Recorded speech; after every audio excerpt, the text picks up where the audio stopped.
How do you do, ladies and gentlemen? Welcome to part 2, my book Reform or Ruin.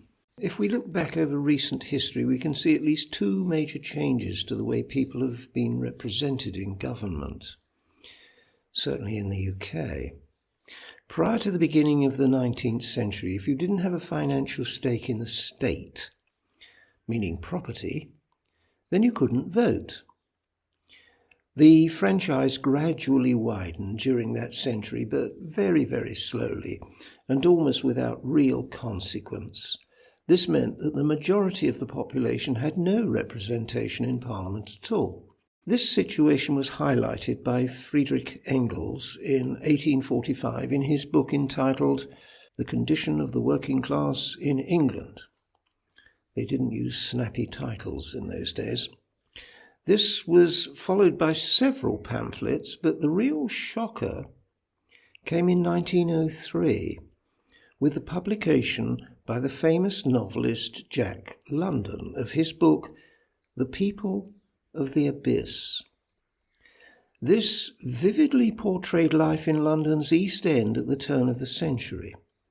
The book is appallingly bleak. There are pictures of people who simply were unable to cope with the reality of their lives. People sharing not just rooms, but sharing beds. After all, if you take it in turns, you can get 4 people in one bed every day, in 6-hour shifts. And that was what was happening. This was life in the capital city of the then richest country on the planet. It was an appalling situation and effectively gave rise to a change in the way political representation functioned in the UK. It led to the founding of the Labour Party, which gradually made the Whigs redundant, and by 1918, when women also got the vote, the face of British politics was unrecognisable from the structures of the previous century. Once upon a time there were Whigs and Conservatives in Parliament. A seismic change took place over the course of the first decades of the 20th century, leaving us with Conservatives and Labour. Note, the Labour Party has effectively destroyed the Whigs. If things continue as they are, we will certainly see a resurgence of the Labour Party for the simple reason that if circumstances push us back to those earlier days of poverty, we will need a Labour Party to act for those of us who are disadvantaged. Unfortunately, the current Labour Party seems to have no interest in helping to stop the return to hard times.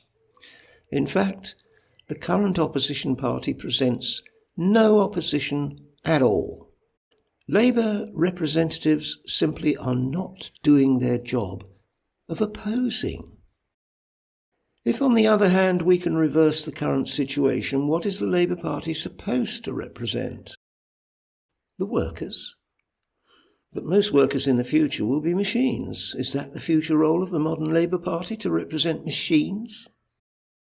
Slightly odd, because current machines don't have a vote. Should they? I can't imagine anybody would suggest that we're in a similar situation to 1900 when the working class had no vote. I can think of no realistic argument for machines getting the vote, because they desperately need representation. So what is the Labour Party left representing in the future? The current Conservative Party appears to be in a similar position. Who are they representing? It isn't just me that wonders about this. They don't seem to have a clue either. They certainly aren't representing their traditional base, the landed gentry. For the landed gentry are almost non-existent. The newer base, the middle class, is gradually being, what do I mean gradually? Rather rapidly being wiped out, or seriously disadvantaged. No one is currently representing them at all. The Labour Party came to the assistance of that underclass that in the opening years of the 20th century had no representation at all.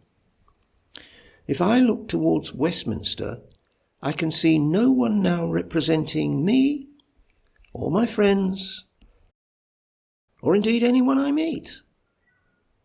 Putting it simply, this is a hopeless situation. We rapidly and radically need reform. Both the current major parties in Westminster are redundant. They serve precisely no purpose, principles, nor indeed people at all. Perhaps we need to have a look at what government is traditionally supposed to do.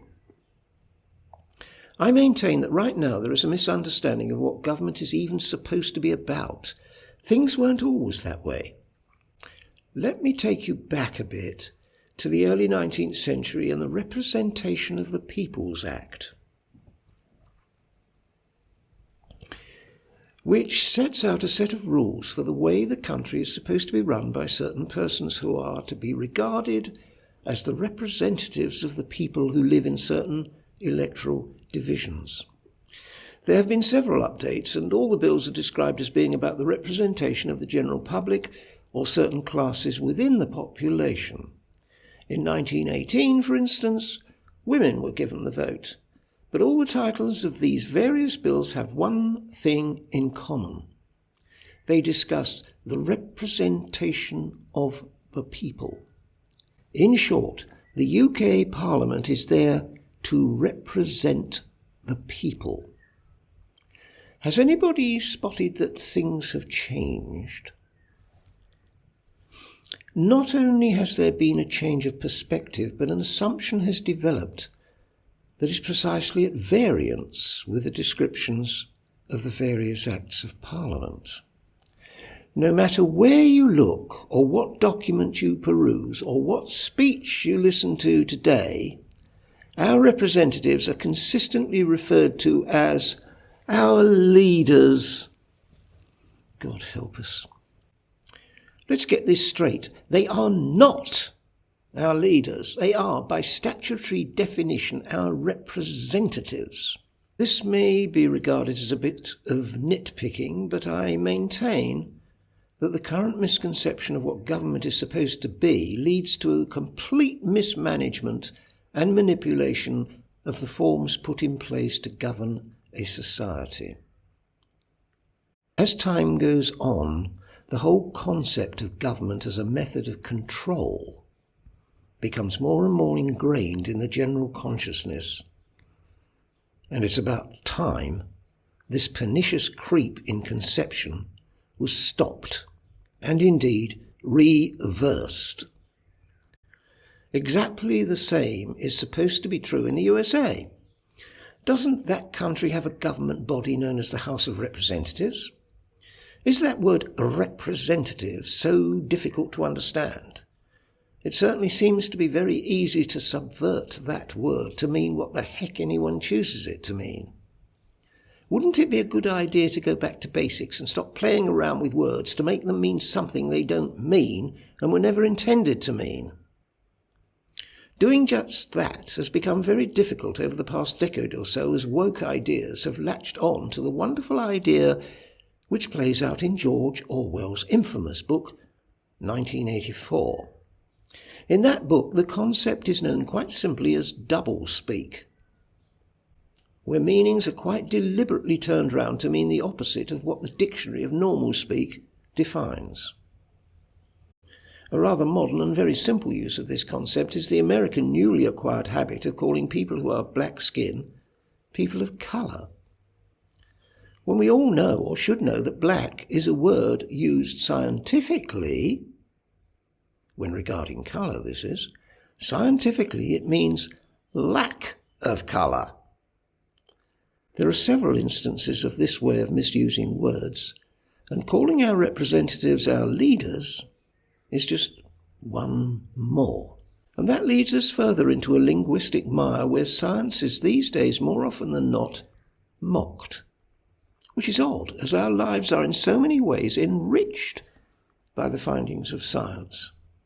I don't want to pursue too many threads in these introductory chapters, but merely to point out that we have some serious problems with communication right at the start of our inquiry into government.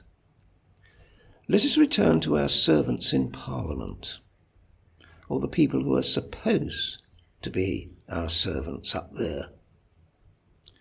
They are assisted in their representative duties by a bunch of backroom folks who are referred to as the civil servants.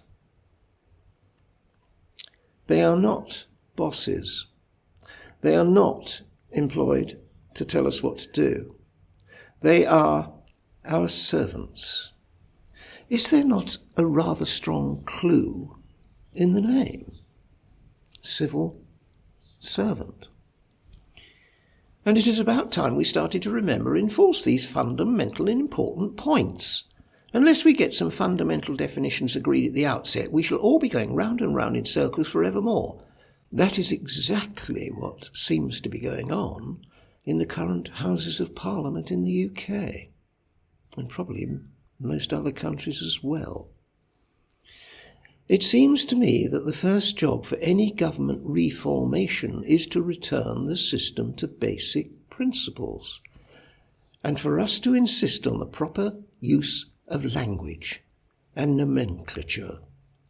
The second problem reminds me of an earlier problem with British government. In the days when history was taught in schools, if anybody can remember that, we learned something about our past which allowed us to place ourselves in a context, something that once upon a time was regarded as useful. I recall a certain John Dunning and his famous resolution which stated that the influence of the king has increased, is increasing, and ought to be diminished. Perhaps that ought to be updated by Clare's self-evident resolution that the power of government has increased, is increasing, and bloody well ought to be diminished. The really fundamental question we need to address is the rather awkward matter of deciding what government is for. It is certainly not an institution created to rule. Kings used to do that. We don't need kings. We don't want kings. Despots continue to do that. Governments are supposed to be one side of a social contract. The other side, of course, is the general public. I'll see you next week. Thanks for listening.